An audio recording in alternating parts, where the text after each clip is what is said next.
again.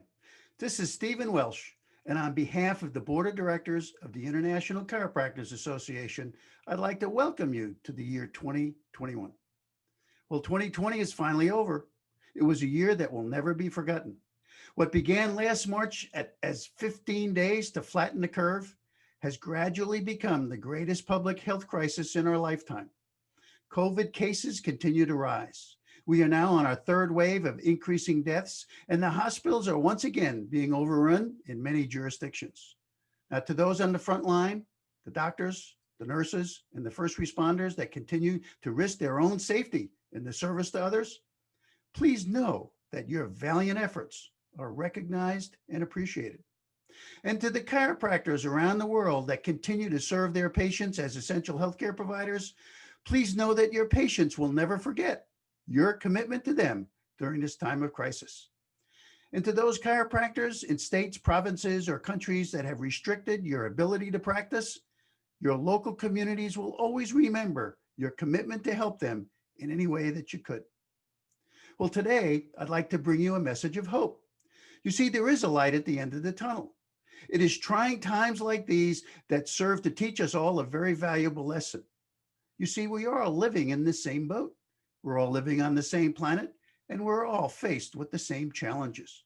And it is only by setting aside political differences, replacing anger with compassion, conflict with cooperation, and competition with collaboration that this world can become a better place.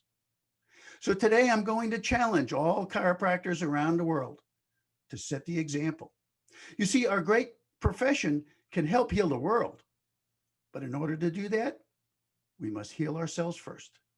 You see, in the big picture, it doesn't really matter how you choose to serve your patients, whether you are a sole practitioner with a subluxation focus, or you're integrated into a medically oriented environment with a back pain focus.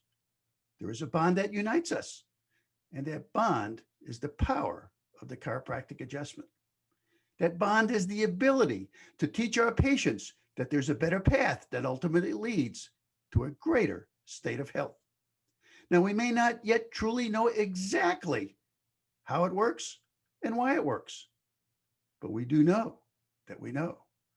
Yes, there is much research that needs to be done, much to be learned, and even more to be taught.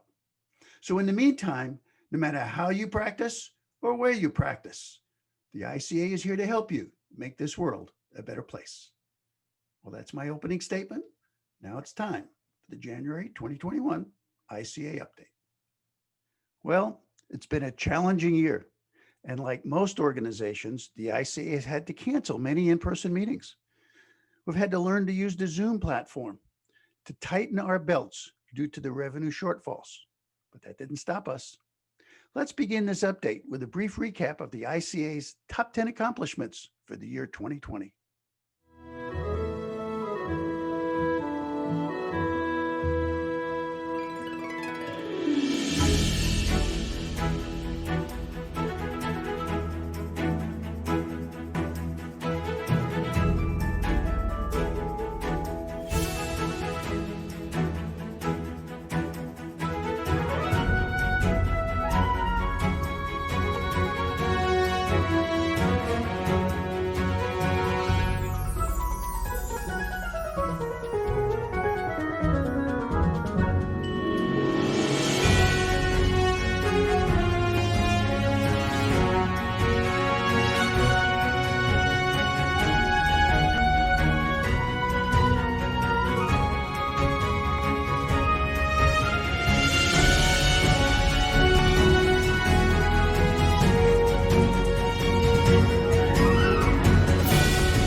Well, there you have it. Despite the challenges, the ICA has also succeeded in implementing a new accounting system. We now have departmental profit centers. And then we launched a new website platform and a new distance learning platform.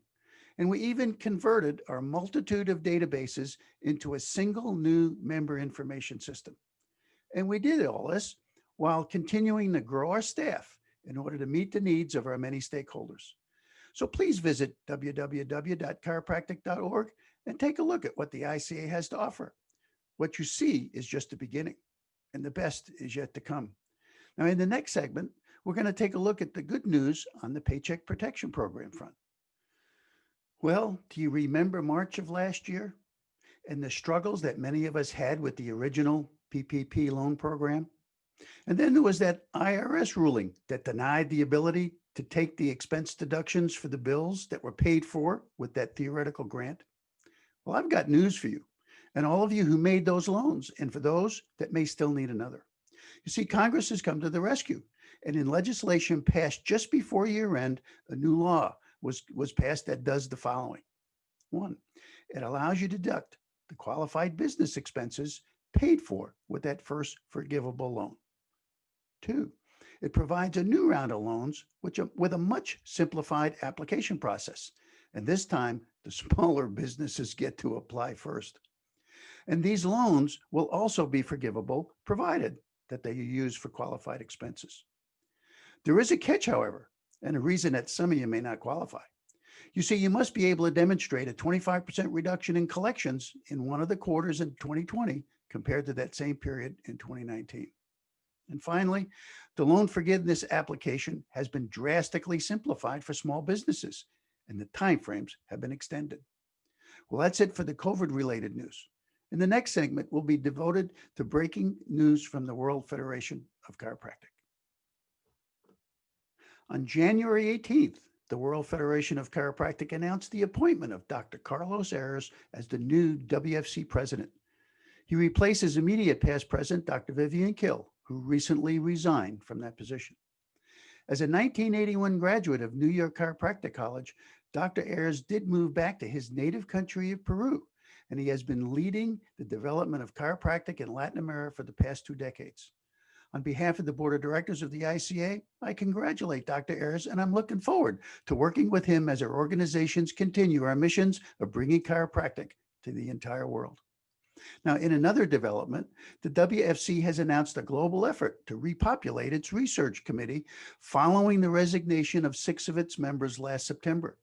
Now, under the leadership of new research committee chair, Professor Christine Gertz, a call has been made for applications, and it has generated a large number of them from around the world. With a commitment to equity, diversity, and inclusion, that call emphasized a desire to welcome applications from all geographic regions and from those with a broad range of research interests.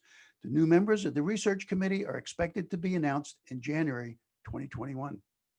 Now, commenting on the response received, WFC Secretary General Richard Brown said, research is the currency of any health profession, and chiropractic is no exception. Well, Dr. Brown is right. Research is the key to the advancement of our profession, and I'm pleased to announce that the ICA Board of Directors recently approved the establishment of an ICA Research Advisory Council, and the process of populating that council has already started. Well, that concludes my update for this month. Meanwhile, please check out the ICA COVID resource page, where you can find a link to the latest information on the recent changes and additions to the Paycheck Protection Program. And doctors, please share these messages with friends and colleagues. Meanwhile, please reach out and connect with the ICA. If you're an ICA member, thank you for your support. If not, now's the time to join us as we protect and promote vitalistic, subluxation-based chiropractic worldwide. We're here for you to help you help your patients, because they still need that reassurance that there's no need for mass panic. And don't forget, you are truly their beacon of hope.